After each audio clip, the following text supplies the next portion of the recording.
Hola chicos, buenos días, ¿qué tal el café?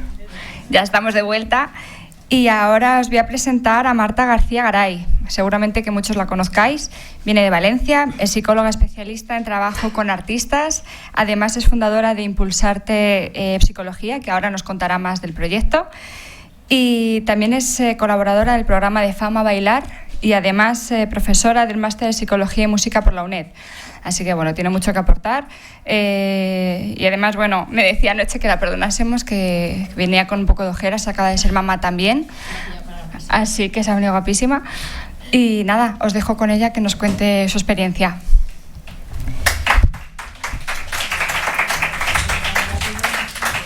Bueno, pues vamos a ver.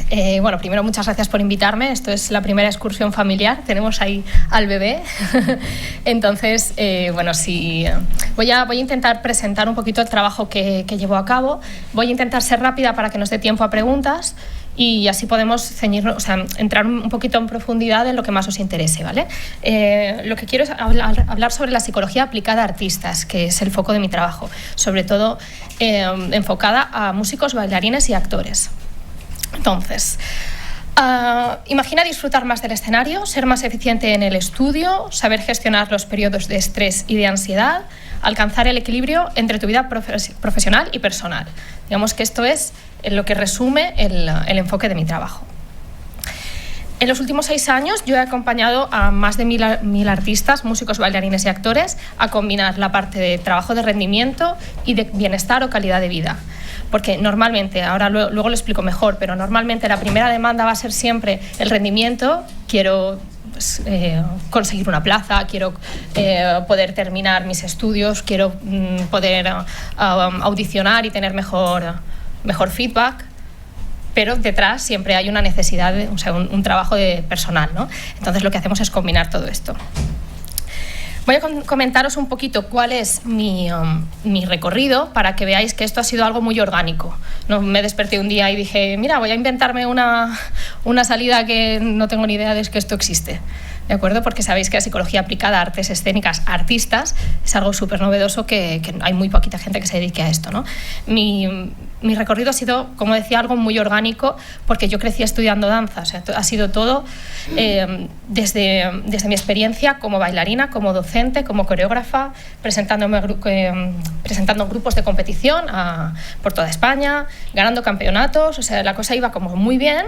Tenía pues experiencias súper positivas, tanto como bailarina como coreógrafa, pero a la vez también tenía como una serie de dificultades, ¿no? Que como iba estudiando paralelamente psicología, pues las iba detectando, me iban picando un poquito más, ¿no? Pues por ejemplo el tema de la autoexigencia, el tema de cohesión, porque en danza urbana, que es mi especialidad, el trabajo es en equipo, entonces siempre hay un trabajo, pues eso, de cohesión, de liderazgo, de gestión de equipo bastante complejo. También temas de cómo enfrentarte al público, cómo te afectan las críticas, cómo te afecta la gestión del tiempo, todas estas cosas, ¿no? Entonces, cuando yo iba llevando los dos caminos paralelos, la parte de psicología, sin saber que me podía especializar en artistas, porque no existía, y la parte de danza. Entonces, después realicé el primer máster que fue sobre psicología deportiva, porque me interesaba el alto rendimiento, me interesaba solucionar estos problemas, entre comillas, o estas experiencias que yo había tenido, mis alumnos habían tenido. Me especialicé en alto rendimiento con el máster de psicología deportiva y después empecé ya a trabajar con artistas. Y ahí me di cuenta de que había muchas cosas también a nivel personal, otras necesidades que teníamos que combinar. No podemos estar solo en optimización. Necesitamos también un trabajo de base porque la educación artística tiene muchas carencias. Y luego llega la gente a niveles profesionales, pero con un bagaje que a veces hay que retocar. Entonces ahí es donde me especialicé en el máster de psicología de terapias de tercera generación, que es todo esto del mindfulness, aceptación y compromiso y demás. Porque el cambio de pensamiento cognitivo-conductual y estas cosas está genial, pero para algunas personas se me quedaba limitado, ¿no? Por el carácter, por el perfil de los artistas. Y bueno, esa es un poquito la transición en cuanto a mi formación. A partir de ahí ya profesionalicé, digamos, el proyecto de Impulsarte y ahora mismo lo que estoy haciendo es charlas y talleres por toda España, consultas sobre todo online porque pues, los artistas están repartidos por el mundo y y yo estoy en Valencia, entonces pues a nivel online funciona súper bien. Y después, pues como estaba diciendo Sara, colaboro con el programa de Psicología y Música de la UNED, es el primer máster que se hace en esto, tiene apenas 2 años. Y también ha salido ahora, hace un añito, el libro de baile deportivo que se llama Entrenamiento multidisciplinar para el alto rendimiento, y ahí colaboro con una nutricionista, con otra compañera psicóloga, con entrenadora física, fisioterapeuta, con un podólogo. Digamos que hacemos todo un equipo para trabajar esas carencias que tienen los bailarines, en este caso de baile deportivo.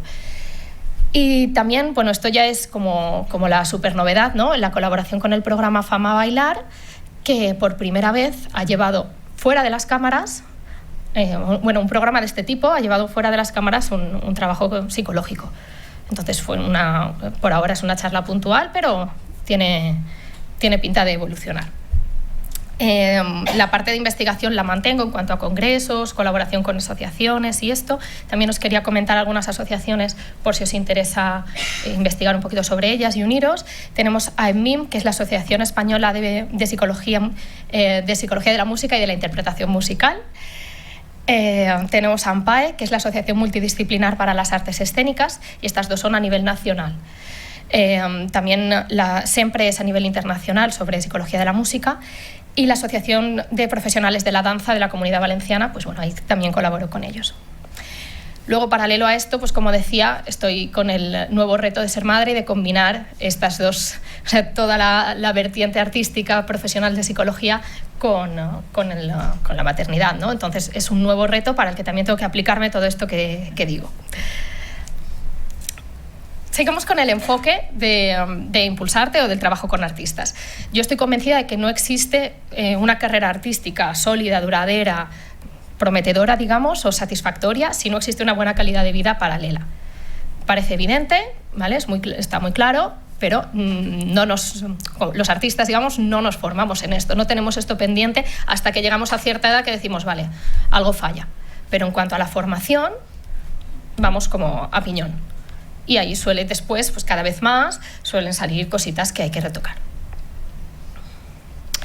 Como decía antes, vamos a combinar 2 focos. El trabajo de rendimiento, que es la primera demanda, es por lo que un músico, por ejemplo, contacta conmigo, pues quiero conseguir una plaza en la orquesta no sé cuántos, tengo una actuación súper importante y me pongo nervioso y bailo peor pues cuando estoy ante el público.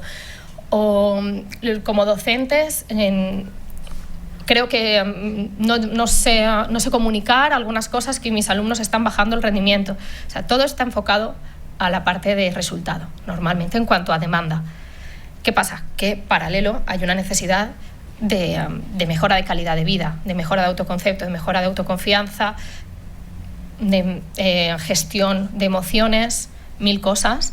Y entonces lo que intento siempre es trabajar de forma conjunta. Los temas más demandados dentro de todo esto, pues la ansiedad escénica es el tema estrella, ahora comentaremos, la mejora del rendimiento, la organización y la productividad, también asesoramiento puntual y ya temas más de desarrollo personal, porque a ver, normalmente la demanda principal es rendimiento, pero sí que hay gente que también me busca porque tiene algún tema que trabajar a nivel personal y como sabe que yo soy artista y que voy a entender también esa faceta, pues decide trabajar conmigo por esto, ¿no? Ansiedad escénica. Tema estrella, sobre todo en músicos. Los índices de ansiedad escénica en músicos profesionales y en formación son brutales. ¿Qué pasa? Que las investigaciones, o sea, no os puedo decir el 70%, el 85%, porque las investigaciones todavía están intentando definir exactamente qué es la ansiedad escénica. Hay muchas versiones, hay muchas definiciones oficiales, pero digamos que no hay una cifra que yo os pueda decir esto es la definitiva. En mi opinión, depende del artículo, depende de la investigación, pues todas tienen razón y todas están sesgadas, entonces estamos en ello, ¿no? Intentando, por ejemplo, con el grupo de psicología de la música, con la asociación, estamos intentando aunar todo esto y sacar datos concluyentes. Entonces, ¿qué pasa? Que esto aparece en los años de formación. La ansiedad escénica es algo que consideran normal, los músicos sobre todo, consideran evidente. Si te pones nervioso, si baja tu rendimiento, es normal, pero eso no lo considera un deportista. El deportista espera hacer su máximo rendimiento el día de la competición. Y un músico dice, bueno, si bajo un 10% no pasa nada. ¿sí? Pero al mismo tiempo lo sufre. Entonces ahí hay algo un poquito curioso. ¿Qué pasa? Que los profesores no están formados en esto. Entonces trabajan como pueden. Como consideramos que esto es normal, que con tablas y con experiencia se te va a pasar, y hay gente que, bueno, puede pasarse, significa me lo guardo, lo evito, índices de abandono enormes, entonces sigue siendo un problema, ¿no? Entonces, ¿qué podemos hacer con esto? Yo soy muy pesada con el tema de la prevención, sobre todo en las formaciones en conservatorios y en centros educativos, pero también tenemos que trabajar sobre la intervención porque es lo que hay ahora mismo. Cuando deciden buscar ayuda es porque ya hay unos índices bastante elevados, ¿vale? Seguimos. Luego, si queréis, entramos en lo que más os interese, ¿vale? Tema de mejora de rendimiento. Bueno, aquí tenemos esto es un grupo de danza urbana. Todos los artistas, todos los colectivos están preocupados por esto, pero están preocupados porque baja su concentración o porque no van a conseguir un resultado específico. Tampoco saben normalmente que la psicología les puede ayudar a mejorar su rendimiento. Cuando lo vinculamos a deporte, sí que lo saben porque de vez en cuando sale en la tele, pero con artes escénicas todavía no está esto muy claro. Lo que yo intento es trabajar técnicas de psicología deportiva adaptadas a las artes escénicas. Os quería comentar que tengo un ebook en la web, un ebook gratuito, por si queréis saber más sobre el tema de, o sea, cómo enfoco el tema de mejora de rendimiento. Trabajamos mucho la concentración, la motivación, los estudios o el ensayo eficaz, la activación fisiológica, la autoconfianza. Vemos que hacemos como un repaso por todos estos escalones y se llama la pirámide de actitud escénica. Entonces, por no entrar más en esto, os invito a que, si queréis, en cualquier formulario de la web lo podéis descargar y veis un poquito el tema. También, sobre el rendimiento os quería comentar que es algo que sobre todo les preocupa en periodos de transición profesional, cuando están terminando la carrera y quieren entrar a un máster, porque hay una prueba de acceso, cuando están terminando el máster y quieren audicionar, o cuando ya están audicionando y ven que no tienen resultados. ¿De acuerdo? Es en ese momento de punto de inflexión donde más buscan ayuda. En ese momento buscan ayuda en plan, hola, he visto que eres psicóloga especializada, tengo una audición dentro de un mes y tengo ansiedad escénica de caballo de toda la vida y... ¿sí? Y no consigo concentrarme ni organizarme. Llegamos a esto, en un mes o en 2 semanas, parches. Por eso soy muy pesada con el tema de la prevención y la colaboración con centros, para que sepan que esto existe y a partir de ahí ya cada uno decide. También con el tema de la divulgación a través del blog, a través de redes sociales, pero por lo menos para que sepan que la figura existe. Entonces creo que es algo importante porque, por ejemplo, yo como psicóloga no sabía que esto existía. Más cositas. Organización y productividad, ¿vale? Lo de siempre, combinar diferentes facetas de la vida, pues es complicado, es un reto para todo el mundo, pero para los artistas especialmente, porque empiezan los años de formación muy jóvenes y combinados con su formación reglada de instituto, universidad o lo que sea, porque normalmente todavía no asumimos que las artes escénicas pueden ser una profesión. Entonces lo tenemos que combinar con otras cosas. También a veces combinar con otro trabajo mientras buscas trabajo como actor, por ejemplo. Y entonces aquí tenemos como una frustración constante y un deseo de estar en 2 sitios a la vez que tenemos que ajustar. Trabajamos sobre todo tema de gestión de prioridades, de valores, de objetivos. También ahora hablaré un poquito del asesoramiento, que a veces va vinculado. Y esto es algo importante, sobre todo, por ejemplo, para opositores. Algo que buscan mucho la organización y la productividad es cuando tengo un tiempo limitado, un objetivo con una fecha y veo que no me da la vida. Y entonces busco solución. Como veis, siempre es un poco en el último momento o con un foco concreto. Normal también, todos nos cuesta priorizarnos y nos cuesta dedicarnos tiempo a todos en general, pero quiero que veáis que el enfoque tiene que tener previsto esto. Tenemos que ir un poquito a la realidad inmediata, paralelo al trabajo de fondo, pero hay una realidad inmediata que necesitan soluciones. Sobre el asesoramiento, algo que es importante es, por ejemplo, algo que me piden mucho, quiero decir, es el asesoramiento para investigación, para trabajos fin de máster, por ejemplo, con el de la UNED, o para trabajos final de carrera. Por ejemplo, el TFT de los músicos, cada vez hay más músicos interesados en el tema de la salud de los intérpretes. o de la salud física, de la salud mental, muchos trabajos también en fisioterapia. Y es importante que veamos que esto es una salida y una demanda de los estudiantes.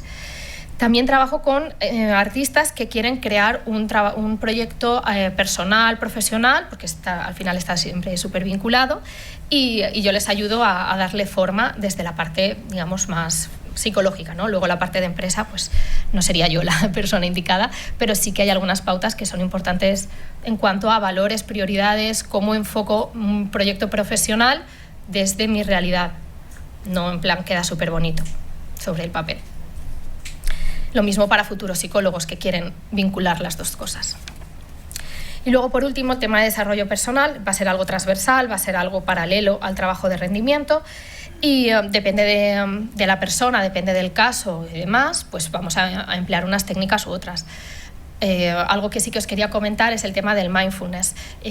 Yo he realizado investigaciones con la Universidad Internacional de Valencia, con la BIU, para crear un programa de mindfulness específico para mejorar, para superar la ansiedad escénica. ¿De acuerdo? Entonces esto tiene un par de años ya, pero seguimos investigando sobre ello, seguimos dándole forma y los resultados son muy favorables. También si tenéis interés sobre esto, luego lo comentamos o me escribís y ampliamos información, ¿vale?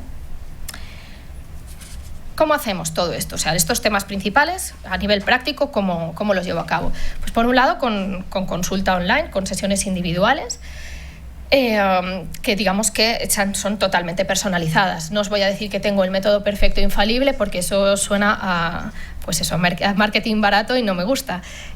Las técnicas están ahí, hay un abanico muy amplio a nivel cognitivo, a nivel ya me saldrá, de tercera generación, ¿no? La parte un poquito más de aceptación, compromiso y demás.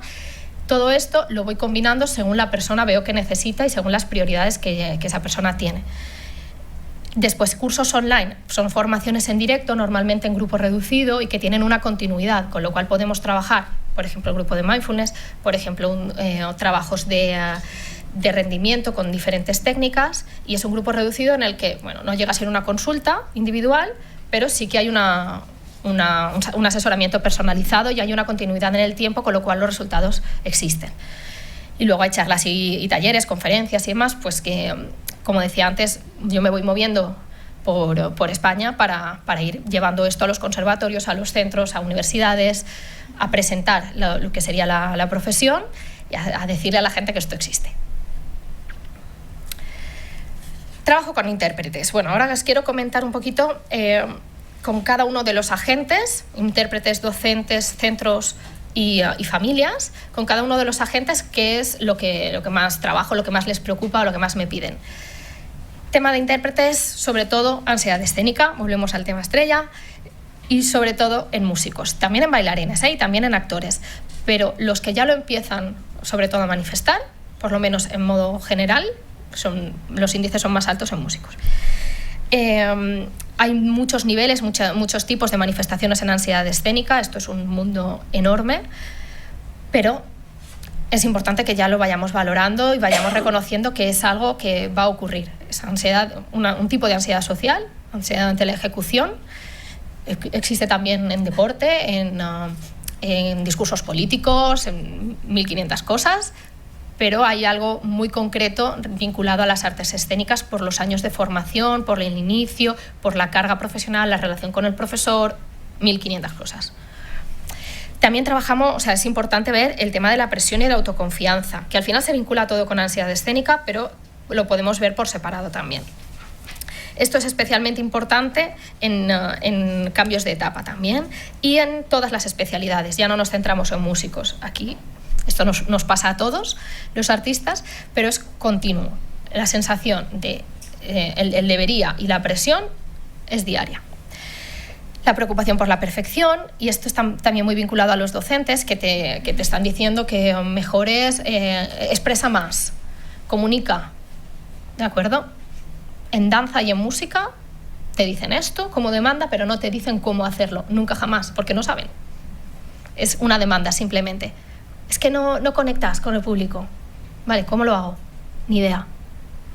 Conectando, relájate, disfruta, sé feliz y... ¿sabes? Pero no hay un contenido de una técnica, algo dentro del aula de danza o de música, normalmente. Claro que habrá excepciones, pero en general lo que yo me encuentro es cero formación al respecto, y el alumno tiene esto como, vale, es que yo no, o sea, tengo un sonido muy bonito, pero no conecto con el público.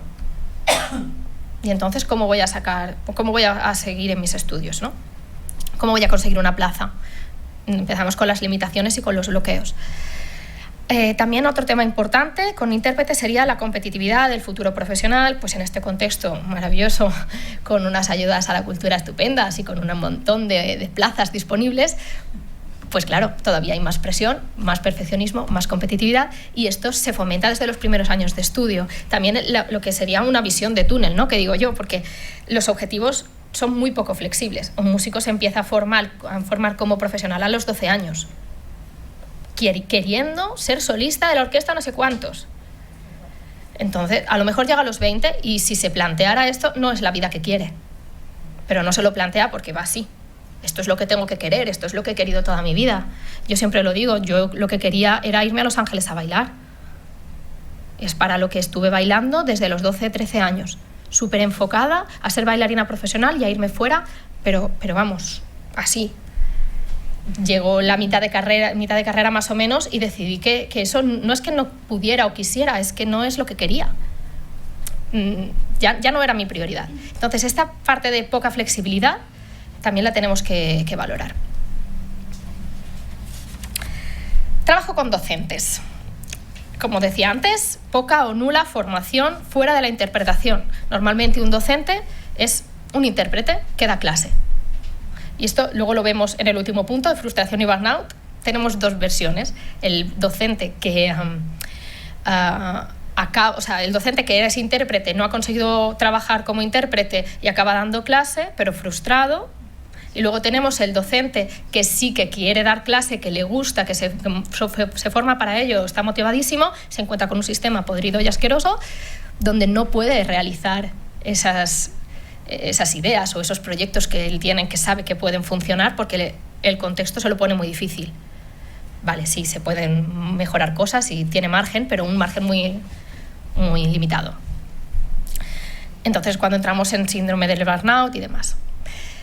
En cuanto a la repetición de patrones, lo que quiero decir aquí es vinculado al principio, ¿no? La nula formación o la poca formación de los docentes a modo docencia. Repetimos patrones como nos han enseñado, porque a mí me funcionó o porque esto tiene que ser así, la vieja escuela y demás. Cada vez hay más gente que no sigue esto, pero todavía tenemos muchísimo, sobre todo en plazas de conservatorio conseguidas hace 100 años. ¿De acuerdo? Entonces esto lo tenemos que ir revisando y tenemos que ir formando a los profesores, acercándonos a los conservatorios, a los centros artísticos, diciendo que hay otras maneras científicamente validadas de sacar unos resultados positivos. No es que todo tienes que ser amable, no, es que se ha demostrado que cierto tipo de comunicación tiene mejores resultados. Ya no es solo corazones y campanitas. Luego los temas que más trabajamos pues son eso: liderazgo, motivación, cohesión, la gestión del equipo que decía antes, todo esto.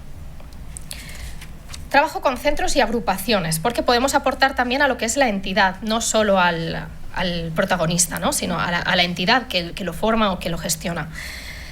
Por ejemplo, prevención del abandono, a través de estudios de satisfacción, estudios de necesidades, para poder aumentar la afiliación, porque hay unos niveles de abandono increíbles en los centros, y normalmente en los últimos años de formación. Cuando ya estás a punto de acabar, llegas, claro, has estado años aguantando, y llega el momento en el que tienes que combinar varias cosas, que ves que no tienes confianza en que eso vaya a tener un futuro o una repercusión a nivel profesional posterior, y dices, mira, ya da igual. Vuelve a entrar a la habitación en acción, y mejor si me retiro yo que si luego no lo consigo. También podemos formar o trabajar en liderazgo, comunicación eficaz, de lo que sería el centro, con alumnos, con familias, con el contexto. También la cohesión de equipo relacionado con esto, para mejorar el clima del centro a través de, por ejemplo, el equipo de profesores, a través de agrupaciones en sí, para que puedan ir con unos objetivos comunes, no cada uno a la suya, pero luego tocamos todos juntos porque es la asignatura y va así, sino que aprendan a tener, digamos, un trabajo en equipo que, por ejemplo, en música no se da, porque es 1 contra 1, alumno-profesor, todos los años de tu formación, 20 años a lo mejor, mínimo, y luego alguna hora con otros músicos, pero en modo competitividad. Entonces esto lo tenemos también que gestionar. Y pues evidentemente, si los centros tuvieran de mano un psicólogo especialista para que pudiera intervenir cuando sea necesario, cuando haya bueno, modo de prevención sería lo estupendo, pero por lo menos que sepan que si surge algo, ¿a quién derivar este problema? Que se puede derivar primero y no es algo de te comes en tu casa o directamente es que no sirves para esto porque no tienes fuerza mental, si no tienes aguante, pues déjatelo y ya está. Esto se lo dicen a la gente a día de hoy y es muy heavy, pero sigue pasando. Y bueno, luego por último, el trabajo con familias. En los años de formación es muy importante que las familias puedan asesorar o acompañar de forma correcta a sus hijos.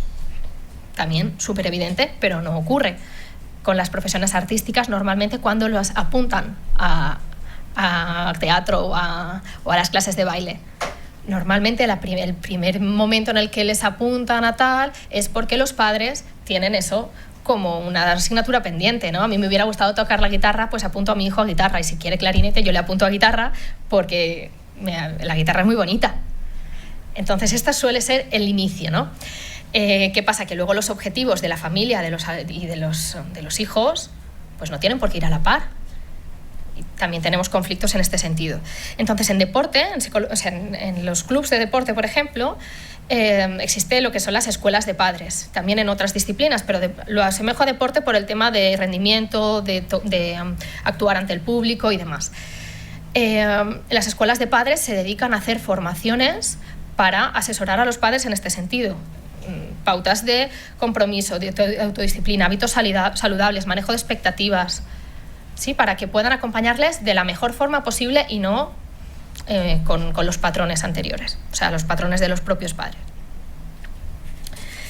En los últimos años hemos llevado la psicología, como decía, se está reconociendo la psicología especializada en artes escénicas y la hemos podido llevar a centros de formación, a universidades, a conservatorios, a medios de comunicación. Estamos en ello, pero quiero que sepáis que ya se está moviendo un poquito más seriamente. Y también creo que es muy importante el tema del apoyo interdisciplinar o multidisciplinar, que un artista sepa que puede contar con profesionales especializados, fisios, nutricionistas, entrenamiento físico, la parte de entrenamiento mental o de asesoramiento psicológico, que existen profesionales de esto. Como os decía, la Asociación Multidisciplinar para las Artes Escénicas, AMPAE, lo que hace es reunir a todos estos profesionales para que, para que el intérprete o el artista en general pueda tener como un abanico de recursos. Este es el blog que os decía, o sea, el ebook que os decía, que lo he puesto aquí para que no se me olvidara decíroslo. En cualquier formulario de la web lo podéis conseguir, por si os interesa un poquito el tema.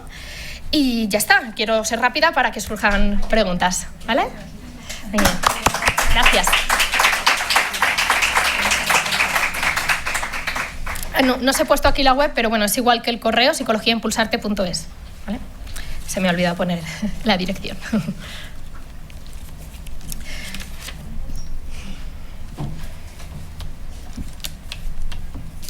¿Preguntitas?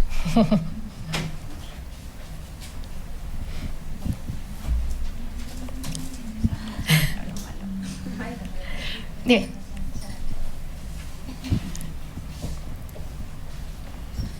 Gracias por la charla, súper interesante. ¿Tienes algún resultado ya de tu trabajo con los artistas? ¿Has podido sacar alguna otra conclusión de cuánto tiempo, de cómo toman la terapia, de cuando termina la terapia si tienen que volver?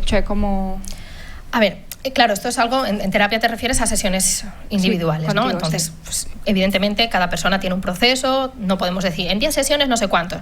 Que lo digo porque muchas veces sí que hay como promesas de este tipo y a mí me gusta dejar claro que, bueno, yo no soy fan de estas cosas, de un proceso concreto de no sé cuántas sesiones consigues no sé qué resultado, porque cada persona tiene una situación, ¿no? Pero sí que es cierto que para mí lo importante también es el mantenimiento, el seguimiento.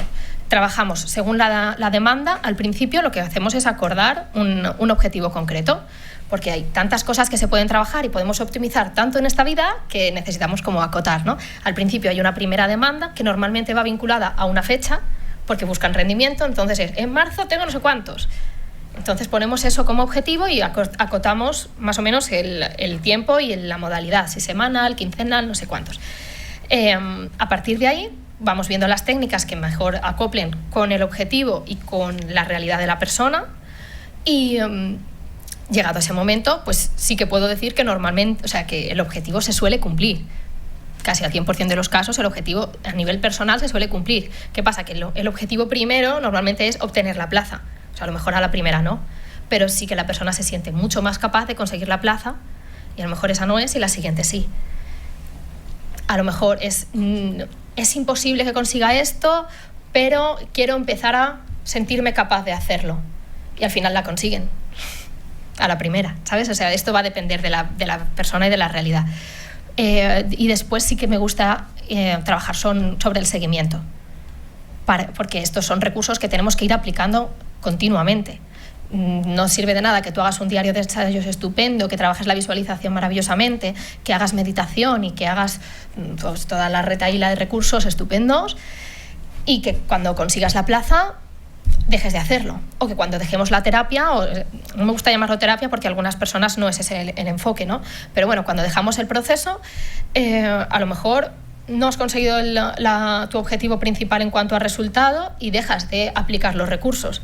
Entonces luego suele haber un email de hola, necesito otra sesión. Pero a mí lo que me gusta es desde el principio dar recursos prácticos para que la persona pueda después ir gestionándose y autogestionarse. El seguimiento que nos permite, pues a lo mejor cada 3 meses, ver si esto se ha podido mantener en el tiempo, si los resultados van o sea, las sensaciones van mejorando, si los resultados acompañan. Lo mismo que en cualquier otro tipo de proceso con otros perfiles, ¿no? Pero un seguimiento para ver que todo lo que hemos trabajado se sigue manteniendo y ver si necesitamos implementar otra cosita porque la situación ha cambiado. No sé si te he contestado. En cuanto a resultado, claro, es que es algo muy... No era tanto resultado, era justo lo que has dicho, ¿no? Que como van con... Yo me he expresado mal. Como van con un objetivo muy concreto, sí. Por eso quería saber si luego continuaban, si no, cómo era un poquito Claro. Cómo se enfrentaban al proceso, ¿no? ¿Qué dices? Claro. Normalmente también yo hago un seguimiento en cuanto a interés por mi parte, ¿no? A lo mejor no me dicen nada durante un tiempo y yo luego vuelvo a preguntar y a ver cómo van para saber si necesitan, aunque sea un email. No estamos diciendo de volver a empezar, ni mucho menos, pero sí que ver de todos los recursos que hemos trabajado, cuáles han decidido mantener en el tiempo. Eso me parece básico, porque normalmente se hace un abanico, la persona va probando, pero luego lo que se queda a largo plazo no es todo, no nos daría. ¿Sí? Entonces, eso es importante también, que pueda haber que puedan ver una cercanía por nuestra parte y que no lo vean como algo aislado de una vez hice un curso sobre psicología y hago visualizaciones, porque al final ni siquiera hago las visualizaciones bien, porque voy simplificando y al final es algo muy puntual. Creo que es importante que esto forme parte del entrenamiento, del ensayo, de la forma de trabajo. Soy súper pesada con esto, con incluir la parte de entrenamiento mental como si fuera, por ejemplo, un calentamiento físico. Cojo la boquilla, vale, muy bien, y hago mi trabajo de visualización o hago mi trabajo depende de la técnica que hayamos decidido, pero implementado a largo plazo. ¿Vale? A ti. Bueno, muchas gracias por la charla. Un placer. Yo estaría interesado en saber, porque todo ha estado muy enfocado al comienzo, de cuando están buscando, cuando están en el proceso. Sí. Quería saber cómo se trabajaría el momento del final de sus carreras, cuando por lo que sea ya no les llaman o ya se va acabando esto porque es muy volátil al final. Claro.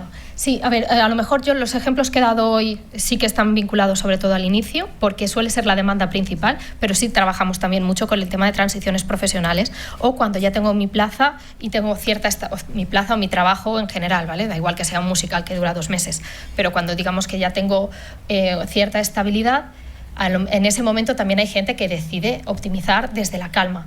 Eso estaría, o sea, es lo ideal, ¿no? Que cuando ya tengo un control, quiera ir a por más. Pero normalmente es cierto que la demanda principal suele ser a los inicios. La transición profesional o el fin de etapa, fin de carrera y demás es súper importante, porque si no caemos en esto de me voy a la docencia frustrado o me dejo las artes escénicas para trabajar en X, en negocio familiar o en lo que sea, frustrado también. Necesitamos ver, ahí trabajamos muchísimo sobre los valores, sobre las prioridades de la persona para poderle dar forma a su nueva vida sin dejar de lado las necesidades. Por ejemplo, si yo soy una bailarina de 40 años que no me gusta la docencia y ya no puedo optar a plazas en una compañía de danza, por ejemplo, porque esa es la realidad que hay, si no me voy a la docencia, a lo mejor me cuesta muchísimo trabajar en danza. Y a mí no me gusta la docencia, pero yo puedo seguir vinculada a la danza mientras trabajo y me gano el pan de otra manera. Pero no lo entiendo como un fracaso en mi vida, porque digamos que mi necesidad de estar vinculada a la danza se mantiene. Por ejemplo, en mi caso, yo decidí vincularme a la danza desde la psicología. Evidentemente aún me quedaban unos años en activo, ¿vale? Podría haberme mantenido, pero digamos que mi intención, mi interés era más irme hacia la psicología, pero manteniendo la danza siempre ahí. ¿Vale? Entonces esto es importante, sobre todo a nivel de valores y de opciones personales. Gracias. Quería preguntarte si tenías si tienes mucha experiencia con actores, actrices, y cuál es el bloqueo que más te demandan en este sector, porque no es lo mismo la música que la danza, que la interpretación. Claro, sí, el trabajo con actores y con actrices también lo realizo. Hoy me he centrado más en música y danza porque en el programa era se vinculaba casi todo con la parte de cine y de teatro, y yo he aportado la otra parte, ¿no? Pero el trabajo con actores y con actrices muchas veces va con el tema de las audiciones, porque son constantes. Ya no es inicio de carrera, es mantenimiento todo el tiempo. Entonces, aquí lo que hacemos es mucho trabajo de encontrar tu forma, tu opción dentro, por ejemplo, para preparar un casting. Esto es lo que me piden, pero yo estoy representando este papel. Esta es la opción que yo he decidido plantearme, pero mientras tengo 3 opciones en la cabeza y no soy fiel a ninguna. No sé si me explico, ¿no? Este es uno de los casos que últimamente estoy trabajando. Quiero presentar una metodología, o sea, una propuesta de personaje, y mientras estoy con inseguridades sobre las otras 3 o 4 opciones de personaje que tengo como idea. Y no estoy en ningún sitio. La concentración se me va, la autoconfianza se me va, en la preparación veo que no tal, en mi casa me sale y luego llego allí y no. Sobre todo está vinculado con esto. Luego también con las críticas. Casi. Con las críticas, ¿no?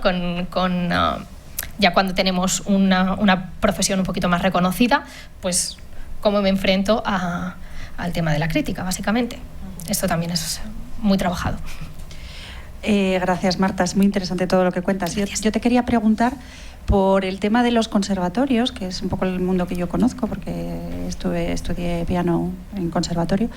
Quería saber, porque ahora sé que de hecho han venido algunos ponentes en otras jornadas, ¿no? Pues que trabajan en conservatorios como orientadores. Uh-huh. Entonces quería que me contaras un poco, claro, porque no es lo mismo que apruebes una oposición, claro, a lo mejor simplemente con la licenciatura te haces ahí y empiezas a buscarte la vida, ¿no? Como hacen muchas veces en los colegios también los orientadores.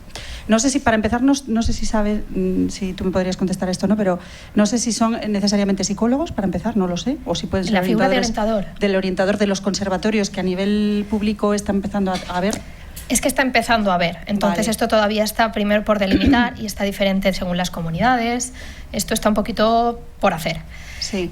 También es diferente conservatorios públicos que privados o concertados. Por eso, ¿vosotros dónde soléis? Porque me has dicho que ibas a centros, ¿no? Dabas clases.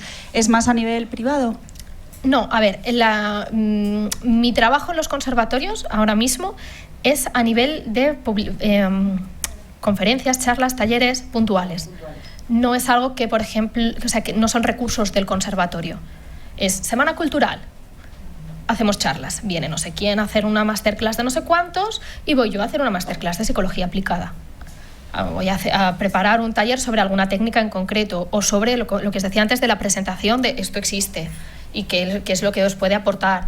Pero lo que es una plaza o pública o privada para el psicólogo todavía son casos muy concretos y todavía son colaboraciones así como muy puntuales. porque depende de los recursos del centro y también depende de los recursos, no solo económicos o de tiempo, sino de las posibilidades. No, por ejemplo, yo si no soy músico con un superior, es imposible que entre en un centro profesional, o sea, en un conservatorio superior. De ninguna de las maneras.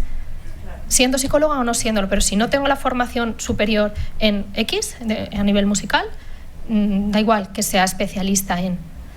Claro, con lo cual la formación de la que estamos hablando es muy especializada para enseñar en concreto a esos intérpretes, a esos artistas, ¿no? Que no es lo mismo que lo que digo, que utilizar la psicología general que todos conocemos, claro, que es un mundo muy específico, ¿no? Claro, y ahí es donde está el nicho, digamos, del que hay que... No sé si es tu sensación, lo digo porque aquí sí, nosotros como grupo un poco lo enfocamos como que es esa necesidad, ¿no? De hacer una formación específica. Exacto, eso es lo que está proponiendo la UNED. Por ejemplo, la UNED tiene un máster para psicólogos, que solo psicólogos, psicología y música, solo para psicólogos, y luego tiene otro para músicos, que no necesita ser psicólogo, pero la titulación es distinta.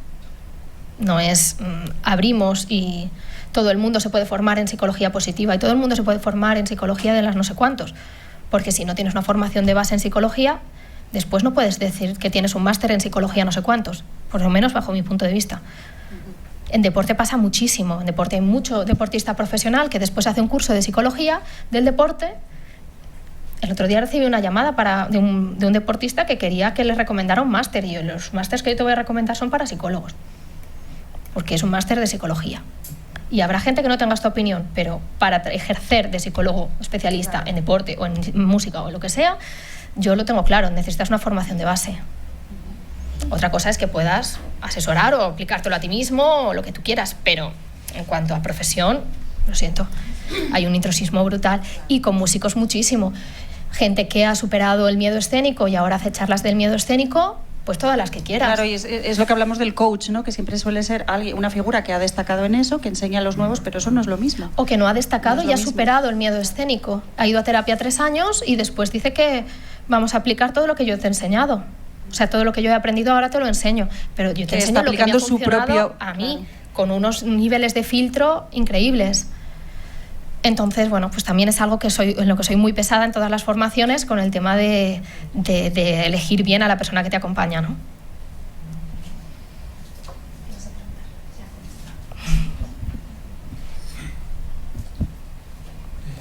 Bueno, yo no sé si quiero hacerte, no sé cómo hacerte la pregunta, ¿no?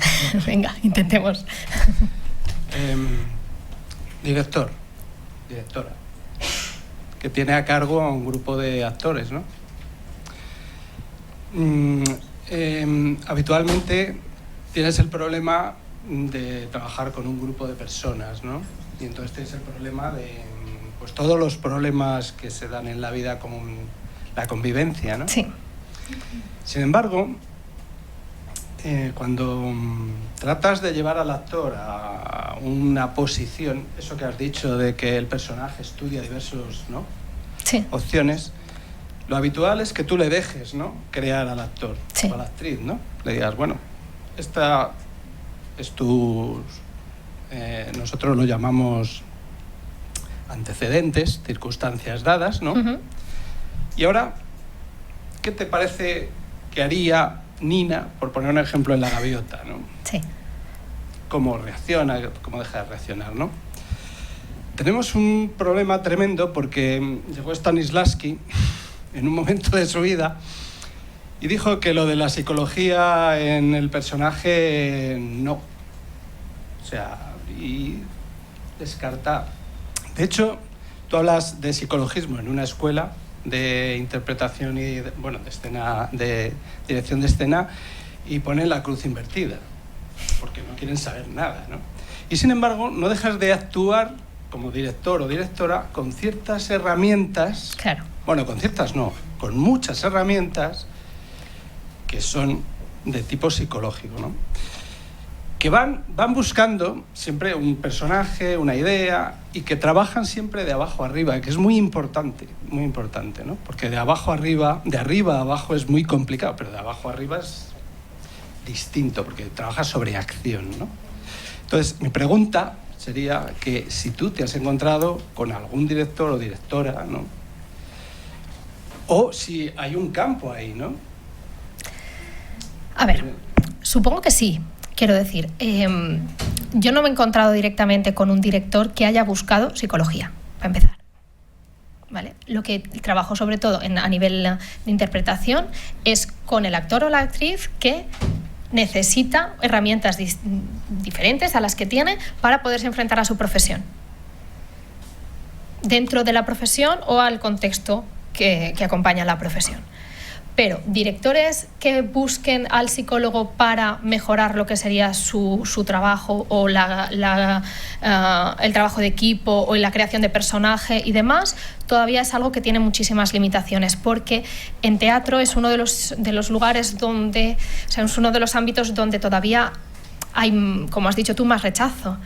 El actor sí que, esto me meto un poco en un berenjenal, ¿vale? Pero bueno, vamos allá. Muchas veces lo que ocurre es que el actor sí que considera que tiene las herramientas necesarias, que no las llama psicología, pero que sí que le permiten llegar a la psicología del personaje. Pero no ha estudiado eso como tal. Entonces venimos a la formación del intérprete o del docente o del docente / director, o sea, de la persona que gestiona el grupo o al personaje y que no está formada en la parte psicológica.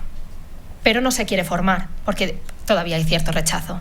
Por lo que yo me he encontrado ahora mismo es con esto. Donde más están abiertos es a niveles de formación, o sea, grupos de formación de actores que sí que incorporan masterclass, propuestas, no sé qué, para como una técnica más a nivel de psicología.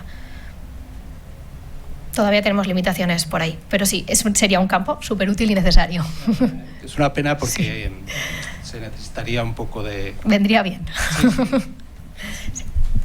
Bueno, pues muchas gracias. No podemos hacer más preguntas porque le quitaríamos el tiempo a la última ponente. No podemos hacer más, lo siento.